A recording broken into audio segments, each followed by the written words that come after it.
पढ़ रहे हैं नवपाषाण कालीन स्थल। यूजीसी नेट दिसंबर 2023 का है ये, और इसके अंदर हमारी पहली यूनिट है। ये सब देख सकते हो आप। मैं सिलेबस बता दूं आपको अभी पहले। ये हमारा सिलेबस है। पशुचारण, खाद्य संग्रह, नवपाषाण काल, ताम्रपाषाण युग, 2 युग दिए हुए हैं। उसके अंदर अधिवास है, वितरण है, और औजार और विनिमय ढांचा, ये सब टॉपिक दिए हुए हैं। तो आज हम नवपाषाण कालीन जितने भी स्थल है ना वो पढ़ेंगे। उस स्थल के साथ में अधिवास, वितरण, औजार, विनिमय ढांचा क्या था वो देखना चाहेंगे। और मैप के अनुसार पढ़ाऊंगी मैं पूरा आपको। और बुक कौन सी है, और इससे पहले हमारे स्रोत तो प्राचीन भारतीय स्रोत है ना, ये पहली इकाई है यूजीसी नेट की। तो यहाँ से जो मैं पढ़ा रही हूँ ना, प्राचीन भारतीय पुरातात्विक स्रोत, यहाँ से हमारे बौद्ध साहित्य हो गए हैं। अभी बौद्ध ब्राह्मण साहित्य हो गए हैं, जहाँ वेद, ब्राह्मण, उपनिषद, अरण्यक वगैरह हो चुके हैं। वैदिक साहित्य भी हो चुके हैं। उसके अंदर हमारे बौद्ध साहित्य चल रहे हैं, वो सौरभ चौबे की बुक से हैं। और ये भी सौरभ चौबे की बुक है। मैं बताती हूँ कहाँ से मैंने नोट्स बनाए हैं। ये सौरभ चौबे की बुक है, प्राचीन भारतीय इतिहास, सौरभ चौबे। और इसके अंदर आप देख सकते हो ये पूरी डिटेल दी हुई है ना। मैं सौरभ चौबे बुक से पढ़ा रही हूँ आपको। और ये प्राचीन भारतीय इतिहास, सौरभ कुमार चौबे बुक है। और इसके अंदर से हमारा टॉपिक है नवपाषाण कालीन, नवपाषाण काल, जिसके अंदर मेहरगढ़ है। जितने भी स्थल है ना वो आज मैं बता रही हूँ। और मेहरगढ़ जो पाकिस्तान और बलूचिस्तान में, उसका विवरण तो आज मैं आपको नोट्स दूंगी ना, वो यहाँ से ये भारत का मैप बनाया है। पहले मैं आपको नवपाषाण कालीन स्थल कौन कौन से वो पूरे बता दूं। मैं आपको नोट्स दूंगी ना आज, वो मेहरगढ़, स्वात घाटी, क्वेटा घाटी के स्थल ये है ना, गुमान, गुमला, रहमान डेरी, दब सादात, डेरा इस्माइल खान, ये सब है ना, ये अफगानिस्तान और बलूचिस्तान दक्षिण और पाकिस्तान के दक्षिणी भाग में, ये सब यहाँ, ये सब नवपाषाण कालीन स्थल है। उसके बाद है ब्रूस और गुफर काल और मातंड, ये जम्मू कश्मीर में। तो ये इनके मैं नोट्स बनाए, मैं भी आपको बता दूं। फिर मैं आपको पूरे जो है ना नवपाषाण कालीन स्थल कौन कौन से वो पूरे मैप से बताती हूँ। तो ये नोट्स है, आप देख सकते हो। ये मैंने नोट्स बनाए हैं नवपाषाण कालीन के, सिर्फ मेहरगढ़, स्वात घाटी, क्वेटा घाटी, ब्रूज होम, गुफर काल के, और इनके ही नोट्स बनाए। एक पेज ये है और एक पेज ये है, 2 पेज के नोट्स बनाए। तो वो मैं बाद में बताऊंगी। पहले आपको मैं नवपाषाण कालीन स्थल है ना वो सारे मैप से बता दूँ। फिर उत्तर पश्चिम क्षेत्र में कौन कौन से स्थल हैं, तो मेहरगढ़ से ये मैंने बता दिया, ये उत्तर पश्चिम भाग में है भारत के। फिर उत्तर भारत के उत्तर भाग में कौन है, बुरुजहोम, गुफरकाल और मार्तंड, ये सब नवपाषाण कालीन स्थल है। फिर हम देखेंगे ये जो है ना, ये कोलडीवा इलाहाबाद में, इलाहाबाद क्या है, उत्तर प्रदेश में, ये कोलडीवा, इसका भी पढ़ेंगे। फिर है ये है बिहार, बिहार में क्या है, चिराद, उसको भी पढ़ेंगे। उसके बाद ये असम, असम में कौन कौन से हैं, तो ये पूरा मैप है, आप देख सकते हो।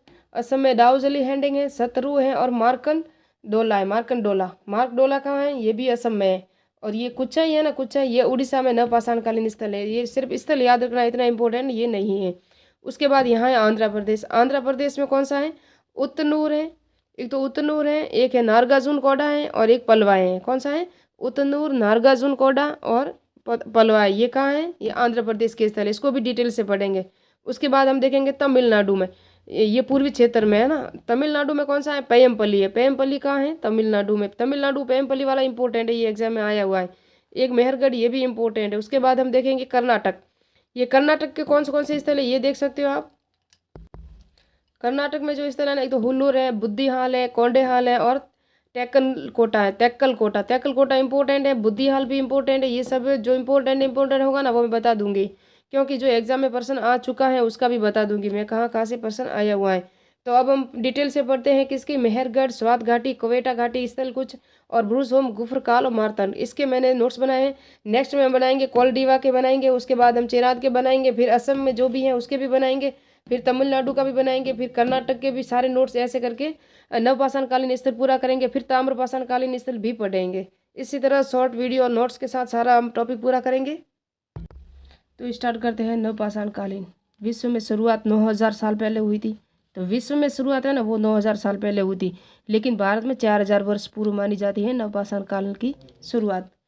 फिर और नवपाषाण कालीन शब्द का प्रयोग जॉन लुबाक ने अपनी पुस्तक क्या थी, प्री हिस्टोरिक टाइम्स में किया था। किसका, सब प्रथम बार प्रयोग किया था इन्होंने। और गुरनार मिल्डेल चार्ल्डन है ना, चाइल्ड, जिसने क्रांति का काल कहा था, किसको, नवपाषाण काल को। फिर नवपाषाण काल की खोज किसने की थी, ये IS परी में आया हुआ है कि नवपाषाण काल की खोज ला मैसूरियो द्वारा। इन्होंने सर्वप्रथम लिंग सुगुर, कर्नाटक में सबसे पहले 1860 में पॉलिशदार कुल्हाड़ी की खोज की थी। तो पॉलिशदार कुल्हाड़ी की खोज कर्नाटक में की थी, लिंग सुगुर में है ना। उसके बाद उत्तर पश्चिमी नवपाषाणकालीन स्थल कौन से? मेहरगढ़ पाकिस्तान, बलूचिस्तान में स्वात घाटी, क्वेटा घाटी, ये सब मैंने आपको अभी मैप में बता दिया है। इसमें के जो मेहरगढ़ है ना नवपाषाणकालीन स्थल, यहाँ से देखो एक तो नवपाषाणकालीन कांस्य युगीन, ये मेहरगढ़ है दक्षिणी बलूचिस्तान में कोरी के मैदान में खोजा गया। 1975 में फ्रांसिसियो जेरिस द्वारा उत्खनन किया गया था इसका, मेहरगढ़ का। तो मेहरगढ़ में नवपाषाणकालीन, ताम्रपाषाणकालीन, कांस्य युगीन तीनों के प्रमाण मिले। तो सर्वप्रथम किसमें मिले थे? नवपाषाण काल के मिले, फिर ताम्रपाषाण काल के, फिर कांस्य युगीन जो हमारी सिंधु घाटी सभ्यता है ना, इंडस वैली, ये कांस्य युगीन थी, उसके भी प्रमाण यहाँ मिले। कहाँ से? मेहरगढ़ में। तो ये सबसे प्राचीन बस्ती थी कौन सी? मेहरगढ़ की। यहाँ खाद्यान्न के प्रथम प्रमाण मिले, खाद्यान्न यानी कि कृषि फसल के। तो कौन कौन सी कृषि थी? गेहूं थे, जौ थे, अंगूर, कपास, मटर की कृषि के प्रमाण मिले हैं। अन्नागार के भी प्रमाण मिले हैं जो यहाँ बनाए जाते थे, अन्नागार के प्रमाण मिले हैं। अगर इतनी सारी कृषि के प्रमाण मिले तो ये भी कह सकते हैं कि यहाँ स्थायी जीवन आरंभ हो चुका था और लोग स्थायी जो घर आवास बना के रहने लगे थे। स्थायी आवास के भी प्रमाण यहाँ मिलते हैं। गेहूं और जौ के प्राचीनतम प्रमाण भी यहीं से मिले हैं। कालीबंगा सभ्यता से भी मिले हैं, लेकिन कालीबंगा तो सिंधु घाटी सभ्यता का स्थल था, लेकिन यहाँ नवपाषाणकालीन स्थल से मिले, यानी कि सबसे प्राचीन साक्ष्य पहले यहाँ मिले, फिर कालीबंगा में मिले। फिर अधिवास, कच्ची ईंटों से बने घरों में रहते थे, कच्ची ईंटों के बने मकान थे ना, उसे अधिवास कहते हैं। यहाँ आयताकार मकान बना के रहते थे कौन? मेहरगढ़वासी। तो ये अधिवास का भी पता चल गया कि मेहरगढ़वासी रहते थे और अन्नागारों का निर्माण भी खुद करते थे, तो ये इनका व्यवसाय भी हो गया। चाक का या मृद बांध के भी साक्ष्य मिले हैं। पशु पालन और व्यवसाय के भी साक्ष्य यहाँ मिले। और भैंस का सर्वप्रथम पालन कहाँ हुआ था? ये भी मेहरगढ़ में हुआ था। ये भी IAS परी में एक बार एग्जाम में आ चुका है, तो ये भी इम्पोर्टेंट है। अब यहाँ उपकरण और औजार, उपकरण औजार मेहरगढ़ देखो चाहे हर जगह नवपाषाणकालीन स्थल भी है, तो वहाँ के सारे उपकरण साथ में ही आएंगे, एक समान ही आएंगे। तो यहाँ तो हंसिए का प्रयोग होता है। हंसिया यानी हमारे यहाँ राजस्थान में मारवाड़ी में जो कहते हैं ना, जो गेहूँ वगैरह जो राई वगैरह काटते हैं, दातर वगैरह को कहते हैं, उसे हंसिया कहते थे। तो उसका प्रयोग वहाँ सर्वप्रथम उपकरण भी मेहरगढ़ में मिले थे। और हड्डी की सुई के भी प्रमाण मिले। तांबे का ताबीज मिला था, जिसे हम ये कह सकते हैं कि यहाँ व्यवसाय होता था। प्रगलन भट्टियों का भी प्रयोग, भट्टियों का भी अवशेष मिले हैं, जिससे ये तांबे के ताबीज बने होंगे। तो तांबे का प्रगलन होता था। कारीगर की कब्र मिली है, तो कारीगर तो वही होगा जो कार्य करता होगा, चाहे वो सुनार हो, चाहे वो लोहार हो, चाहे मकान बनाने वाला हो, चाहे कोई भी कारीगर। तो कारीगर की कब्र से भी हम अनुमान लगा सकते हैं कि यहाँ व्यवसाय भी होता था। 9 फ्लिंट्स यानी चकमक भी मिले हैं। पत्थर की ज्यामितीय उपकरण भी मिले हैं। 16 छुरियाँ मिली हैं और कुम्हार के चाक भी मिले हैं। तो चाक से मृदबांड बनते थे, ये भी मिल गए हमें। तो ये इनका भी व्यवसाय भी हो सकता है। चीनी मिट्टी की मूर्तियां, दांत के खोदने का प्राचीन, दांत जो है ना, दांत खोदने का प्राचीनतम प्रमाण भी कहाँ मिले हैं? मेहरगढ़ में। कताई बुनाई मिली, कताई बुनाई के अवशेष मिले, जिससे हम ये पता लगा सकते हैं कि यहाँ वस्त्र उद्योग था।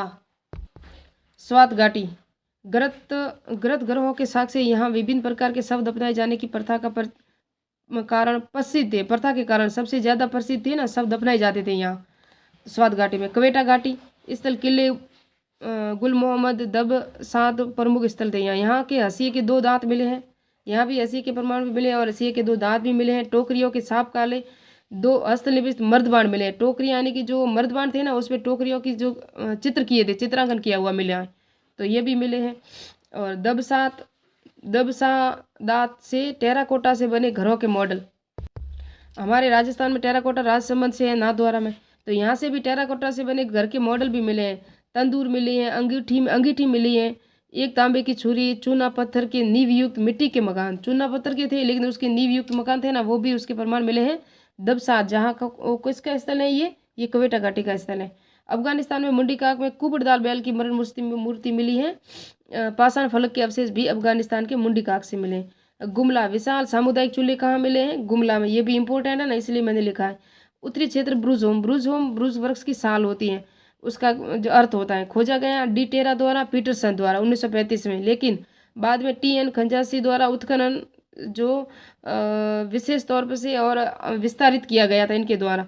कश्मीर द्वारा खोजा गया, ये प्रथम स्थल था कश्मीर का।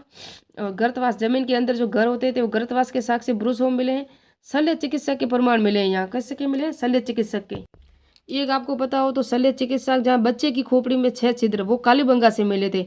लेकिन ये जो मिले हैं ना, ये क्वेटा घाटी, ये जो मिले हैं ना, ये सॉरी क्वेटा घाटी नहीं, ये ब्रुज होम से मिले हैं। किससे मिले हैं? ब्रुज होम से मिले हैं शल्य चिकित्सा के। और वहाँ कालीबंगा से मिले हैं, सिंधु घाटी सभ्यता की जो सभ्यता थी वहाँ से भी शल्य चिकित्सा के साक्ष्य मिले हैं। तो यहाँ पहले मिले थे, वहाँ बाद में मिले।